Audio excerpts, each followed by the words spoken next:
Tingnan niyo si Alex. Nakatambay na maging nakatulog.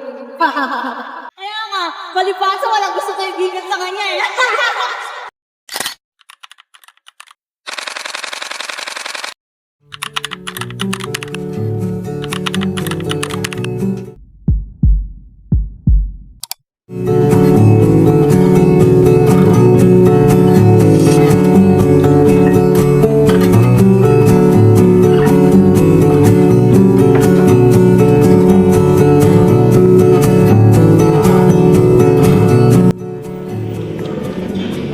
Tingnan niyo si Alex.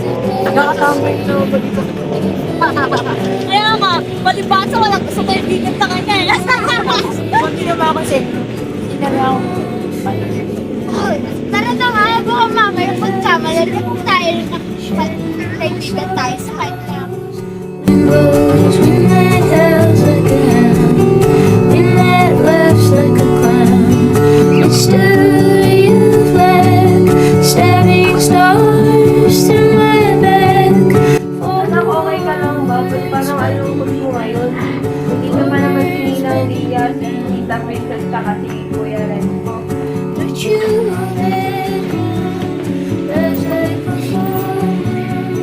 Show me. Ma, tita, ninang, minambubuli po sa akin. Hindi ko po alam ang gagawin ko. Ako, Alex, naramdaman ko rin yan. Kaya na nag-open up ako sa mga parents ko, unting-unting gumagana ka sa pakiramdam ka nag-iisip. Alam mo, Alex, kadalasan sa mga bullies may pinagdadaan niya. Minsan kaya nila yung nagagawa para pagtakpan yung sarili nilang insecurities. Pero ang mahalaga, kilala mo yung sarili mo at alam mo yung halaga mo. Dapat hihinang liya mo, Alex. Ganyan din ako dati, pero natutunan ko na mas mabuti na ginagawa kong magbago para sa sarili ko at sa kanila. Hindi kami papayag na masaktan ka ng ganito. Minamahal ka namin.